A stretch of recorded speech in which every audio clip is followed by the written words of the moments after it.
Ya, Shalom Aleichem di Sem Hamasya. Materi kita saat ini yaitu benarkah Muhammad dinubuatkan di dalam Alkitab, yaitu Perjanjian Lama dan Perjanjian Baru. Tetapi yang kita bahas pada saat ini yaitu dalam Perjanjian Baru, khususnya di Yohanes 14 ayatnya yang ke-26,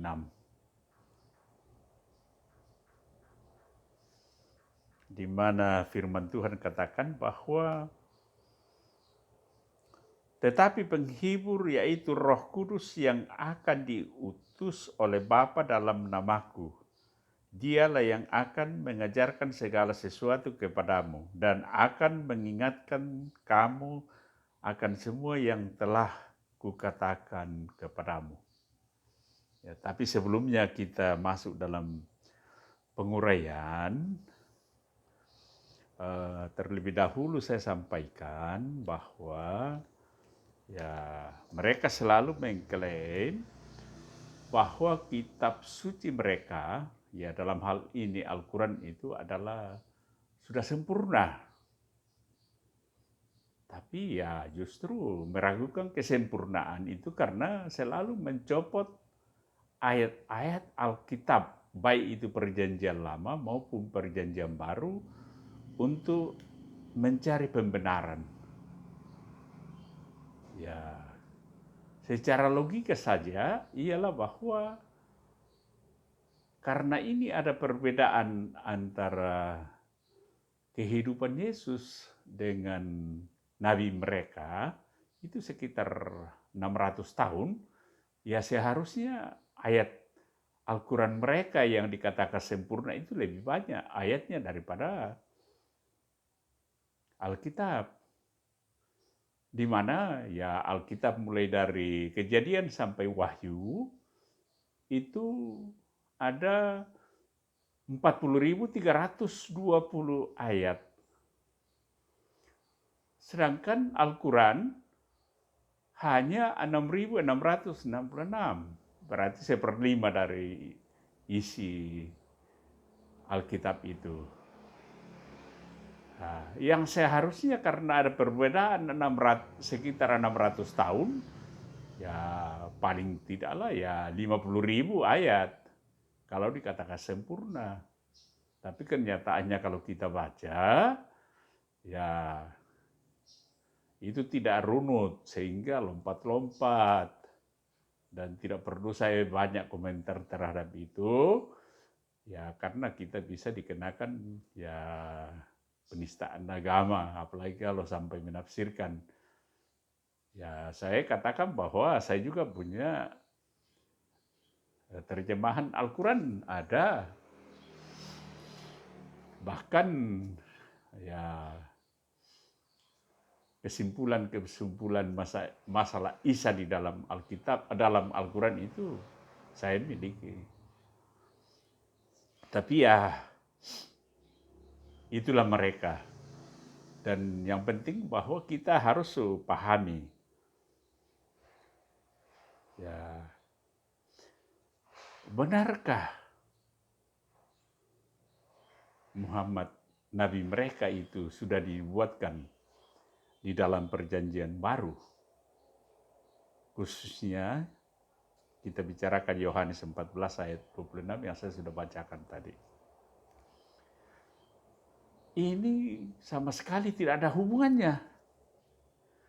Karena Injil Yohanes yang ditulis oleh Rasul Yohanes itu sendiri, yaitu sesudah ketiga Injil Sinoptik, Markus, Matius, dan Lukas, di mana ketiganya menceritakan Yesus dari bawah, yaitu mengenai kelahiran Yesus. Tetapi Yohanes menceritakan Yesus dari atas, yaitu Yohanes 1 ayat 1, ialah pada mulanya adalah firman dan firman itu adalah menjadi manusia dan firman itu adalah Allah. En arge en logos, kai hologos en prostonteon, kai theos en hologos. Para polemikus Islam, dia mengajarkan bahwa penghibur yang dalam bahasa Yunani itu adalah Parakletos adalah nubuatan untuk nabi mereka atau Muhammad. Argumentasi mereka adalah bahwa roh penghibur adalah Parakletos dalam bahasa Yunani, mirip bunyinya dengan kata lainnya, Periklitus. Sebetulnya materi ini saya sudah pernah sampaikan.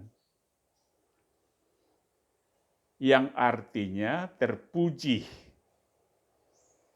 Di mana di dalam bahasa Arab artinya Ahmad, yang merupakan nama lain daripada Muhammad. Yang menarik untuk disimak di dalam argumentasi ini ialah bahwa mereka memaksakan bahasa Yunani untuk disorobkan, seakan-akan bahwa bahasa Yunani itu adalah sama dengan bahasa Arab. Itu beda sekali. Di mana pada bahasa Yunani tidak mengenal kaidah sorob. Kata Parakletos tidak ada hubungannya dengan kata Periklitus, di mana dua kata yang mirip ini tidak berkaitan seperti sorob di dalam bahasa Arab.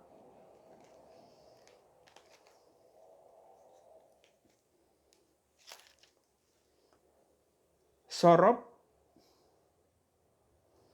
adalah kaidah di dalam bahasa Arab di mana perubahan bunyi dari akar kata yang sama tetap memiliki arti yang masih mirip. Nah, itu sorob.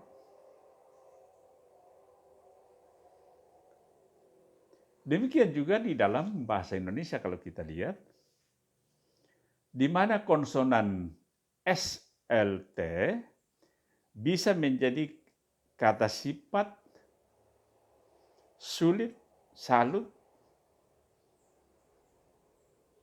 siat, silet, silit.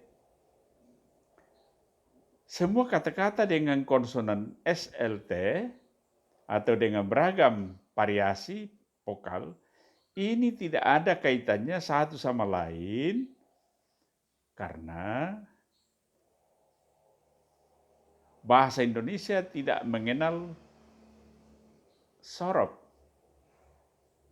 Misalnya kata Inggris, favor, mirip dengan favor. Namun artinya yang satu adalah uap air dan yang lainnya adalah ular berbisa.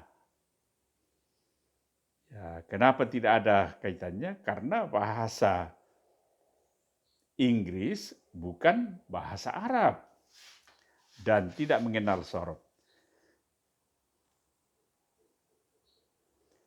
Jadi dengan menunjukkan bahwa ayat tersebut dalam bahasa aslinya adalah Parakletos dalam bahasa Yunani dan bukan Periklitus. Parakletos itu adalah Roh Kudus. Dan Roh Kudus dalam iman Kristen Ya, bukan Muhammad. Maka argumentasi polemikus Muslim akan terbantahkan.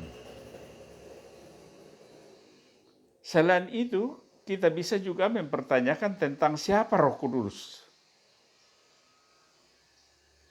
yang dimaksud dalam ayat tersebut. Kepada polemikus Muslim, Roh Kudus dalam iman Kristen adalah Roh Allah sendiri yang keluar dari Bapa. Kita bisa lihat di dalam Yohanes 15 ayat 26. Jikalau penghibur yang akan kuutus dari Bapa datang, yaitu roh kebenaran yang keluar dari Bapa, ia akan bersaksi tentang aku. Itu jelas. Apakah Muhammad, yaitu Nabi mereka, adalah roh Allah atau roh kudus? Atau apakah Muhammad adalah roh yang keluar dari Allah ya? Apakah Muhammad adalah pribadi ketiga di dalam Tritunggal? Ya tentunya tidak.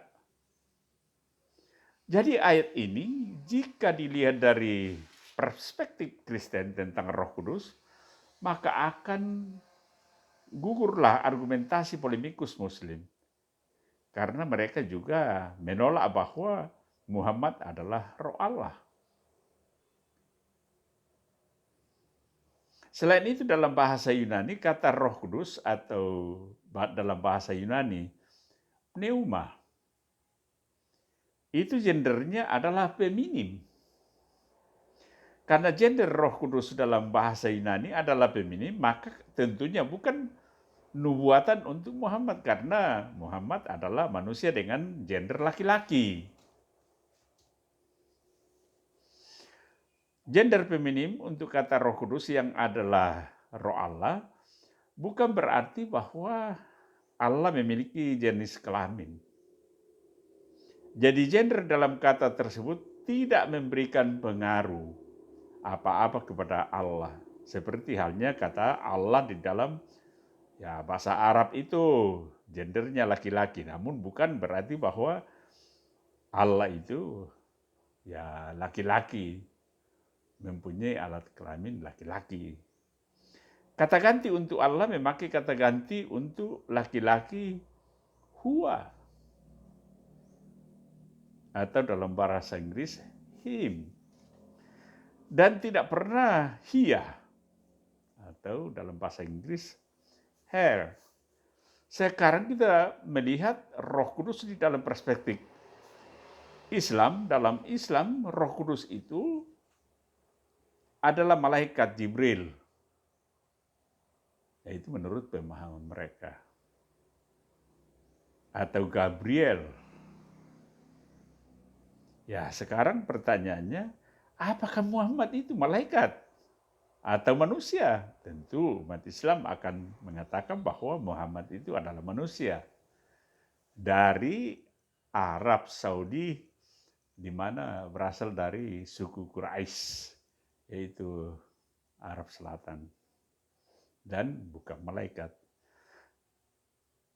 Jadi ditinjau dari sudut pandang mana saja, maka tertutup peluang untuk mengartikan bahwa Yohanes 14 ayat 26 adalah nubuatan Muhammad di dalam Injil.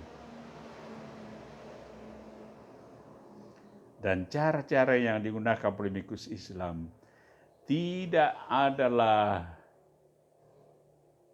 otak-atik matu. Metode mengait-ngaitkan kata-kata yang berbunyi mirip. Ya, jadi itulah mereka. Di dalam beberapa perdebatan mereka, di dalam apakah itu dalam uji emisi, ya misalnya yang lalu saya perhatikan atau menonton, ada kata bahwa Yesus naik di surga dan duduk di sebelah kanan Allah Bapa. ini mereka lagi-lagi menafsirkan bahwa berarti di surga itu ada 3 pribadi, yaitu Roh Kudus, Allah, dan Yesus sendiri. Padahal ini adalah figuratif, arti kiasan.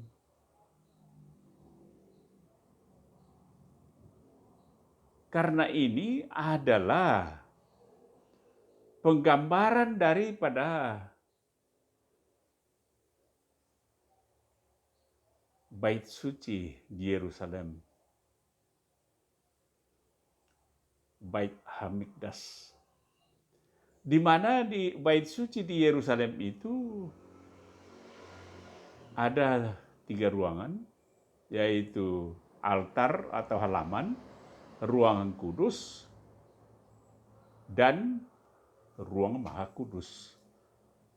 Di sebelah kanan daripada ruang Maha Kudus itu adalah tempat kerajaan Daud. Nah, itulah simbol daripada duduk di sebelah kanan Allah Bapa. Dan ini kalau kita mau memperdalam untuk mengetahui lebih terinci, itu di gereja tabernakel itu banyak diajarkan. Ya, barangkali ini saja saya sampaikan. Ya, karena akan banyak materi-materi yang berhubungan dengan ini, misalnya ya batu penjuru, juga mereka katakan bahwa itu dibuatkan untuk nabi mereka. Ya, kemudian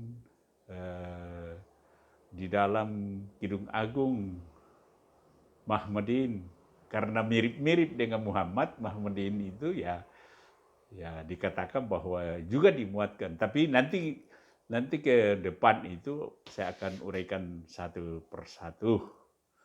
Ya, dan mudah-mudahan dengan materi ini ya bagi saudara-saudara yang bisa berkesempatan untuk mendengarkan, bisa menambah ya wawasan kita bahwa apa yang mereka sebut itu adalah sama sekali tidak benar. Barangkali ini yang perlu saya sampaikan, bahwa kemudian berulang-ulang kali saya sampaikan bahwa namun kita untuk meluruskan apa yang mereka salah pahami atau memutarbalikkan fakta, tapi kita harus menyampaikan itu dengan lemah lembut, sopan santun, dan beretika. Tidak boleh kita sampai emosi seperti dengan mereka. Manakala mereka sudah tersudut, tidak dapat menjawab, maka akhirnya mereka melapor lagi ke polisi. Itu namanya cengeng itu. Barangkali ini cukup saya sampaikan, dan saya mengucapkan Salam Aleichem, Bisem Hamasea. Terima kasih.